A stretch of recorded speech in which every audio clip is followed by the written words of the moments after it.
So wanted to ask you guys, shifting gears a little bit, someone who's capturing a lot of hearts and minds potentially, or at least the hearts and minds of certain people, certain centrists, I guess I would say, is Governor Gavin Newsom. A lot of people want this guy to run for president.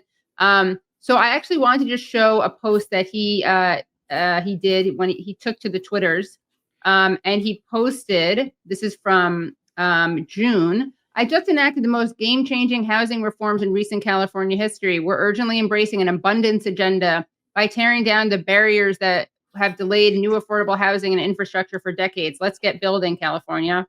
So what are your thoughts on this game-changing? It's not. Sorry. I know I should have volunteered who wants to go first, and I just volunteered myself. It's okay. I understand. Yeah. Gavin Newsom has, he made a big promise when he became governor. He was going to build like 3.5 million units of housing, and so this X amount was going to be affordable. He's done none of that. And if anything, he has actually cut housing programs and homelessness programs. And gone around. Of course, people have seen the pictures of him, cleaning up, stealing belongings from homeless people, which for a guy who was literally raised by the Getty family is just appalling. California Governor Gavin Newsom Thursday underneath an overpass in Mission Hills, dragging trash and tossing bike pieces, helping Caltrans workers clear out a homeless camp. A lot of this stuff we do, you don't see the results. It's nice to see the before and after. I feel like at least you accomplished something in the damn day. But no, he slashed the budget. He can talk about affordable housing reforms all as much as he wants, but we're not going to get affordable housing if we don't get public investment. And that is not something that Gavin Newsom supports. He's an opportunist, right? Right now, abundance is like the hot, elite buzzword in the Democratic Party. So he's latching onto that. That's all he does. I mean, if it were fashionable to like block housing or do this or whatever, none of his positions are his own, right? No. He would go that way too. So it's none of it's like remotely sincere, but that's him. That's what he's always been like. Yeah. And he is doing in that tweet and has been doing in office the same thing that Klein does when he talks about abundance in his book, and the same thing the YIMBY and abundance movement does. And that is to strip out like any actual class analysis and any actual nuance of who this abundance is for. Right. So just to give you an example, like in San Francisco, we have these cycles every 8 years mandated by the state, and you have targets of how much to produce. We've overproduced luxury housing, like 150% of our goal. We have an abundance of luxury housing. It's sitting empty. We have 40,000 or more empty units just sitting there empty, right? We have underproduced. We only hit 50% of our goal for affordable housing, right? Gavin Newsom's on an even worse track. We have to be producing 100,000 units of affordable housing every year for the next 10 years, right? I'm not talking market rate stuff that trickles down. I'm talking about stuff that when you build it, anyone can move into it and afford it, right? He's not even hitting 20% of his goals, and he's actually giving less each year, right? So what they do is they obscure all the differences between who are you building for, right? And they would say we need to deregulate. I mean, if he was up there streamlining and deregulating affordable housing and doing massive investments in social housing, nobody would be opposing that. Right? Like the reason there's opposition is because he's making all these changes which incentivize take gentrification and displacement from expensive cities. And he's not investing in the things that will help people in those cities remain there. And like the clearest example, Katie, that I can point to of this, right, is every one of these things that he's saying is this big transformative housing thing. At best, he like rezones something, like Kate said, maybe one day the rents go up enough that it makes sense for them to build it. So maybe 10 years from now, something he is doing in terms of some zoning or streamlining thing happening right now might result, under his theory, in a new unit 5-10 years later. And maybe there's trickle down if he's right?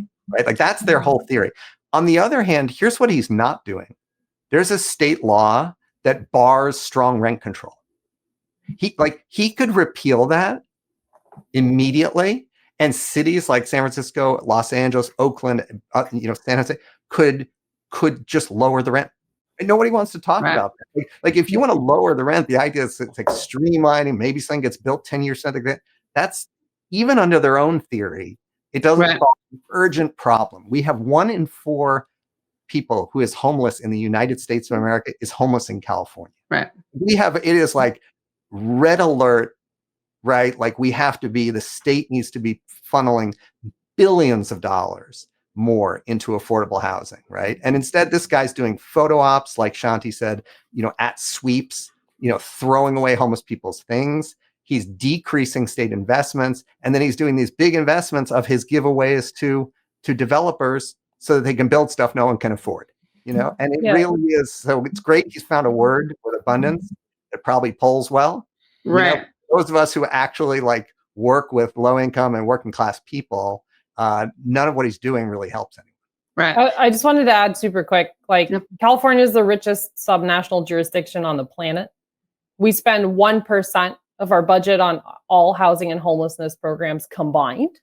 And Gavin Newsom's message since COVID began basically has been, we're spending too much money.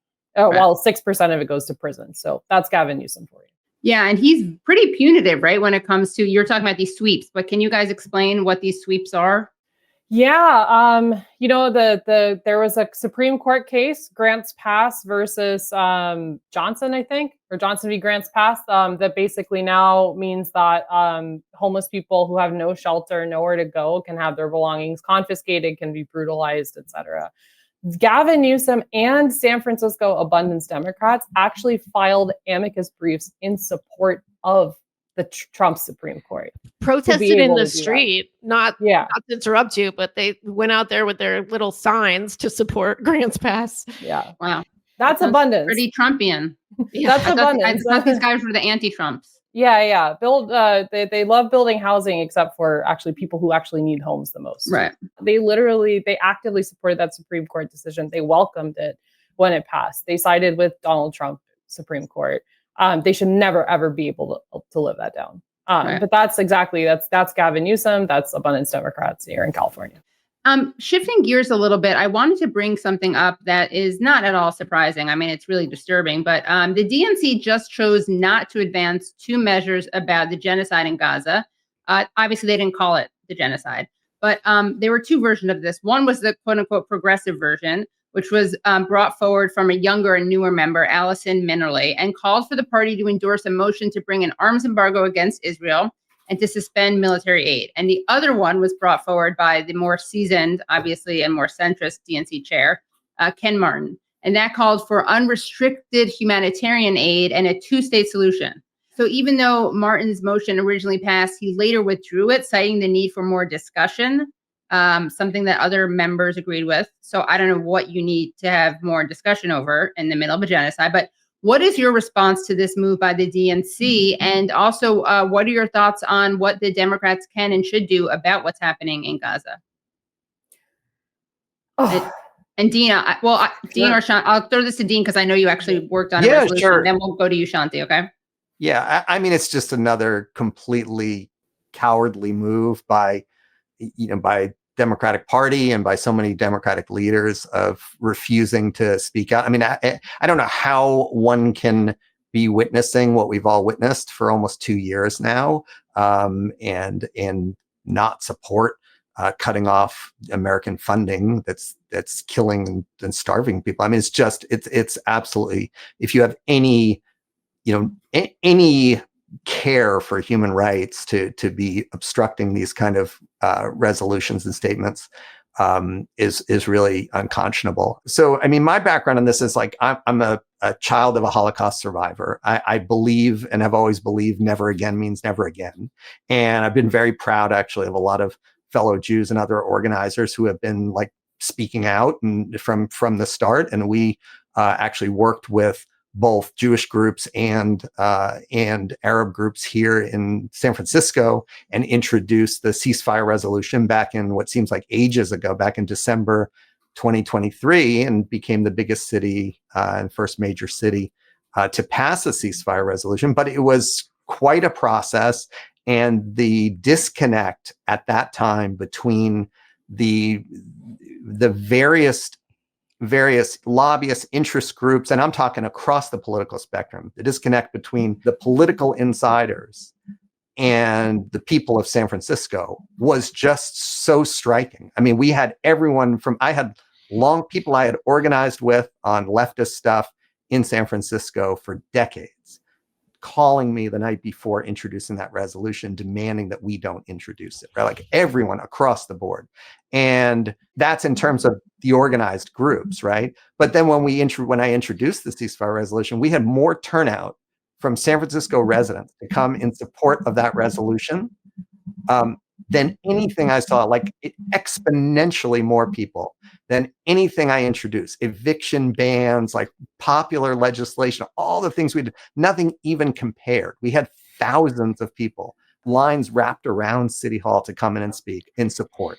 And, and so it's just, we saw that then, we're seeing it now with the Democratic Party. You have these ostensible leaders who will not listen to the overwhelming majority of their party, who are not taking some radical position. They're literally saying, because of our inaction, because of continuing to fund this, like journalists are being killed, children are starving, hospitals are being bombed, and enough, right? And people have been saying it. And finally, some folks are coming around who've been attacking all the organizers for years.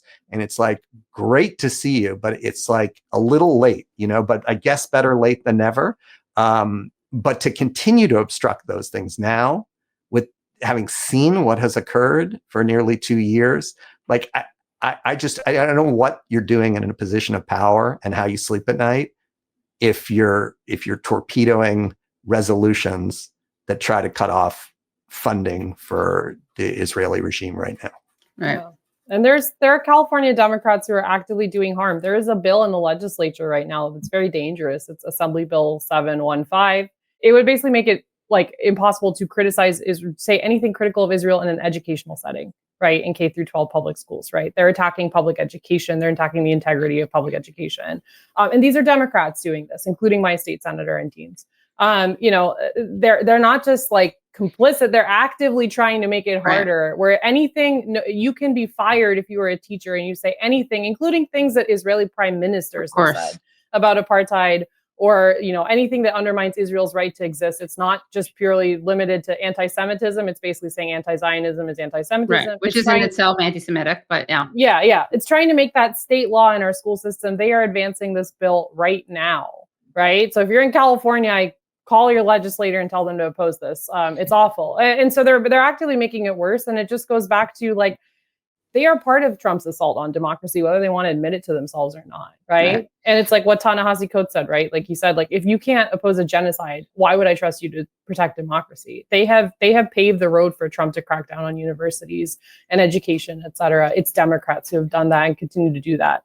So if I can just add one quick thing here, I think to tie these two parts of the conversation together, I'm looking at the co-authors of the bill that Shanti mentioned, and it appears that Scott Wiener is one of the co-authors. He was the person standing next to Gavin Newsom in that picture. And I think one of the functions that we see from abundance from like these ruling class Democrats is there's just basically like no way to get people like the majority of Democratic voters to be into like, super pro sending Israel politics right now.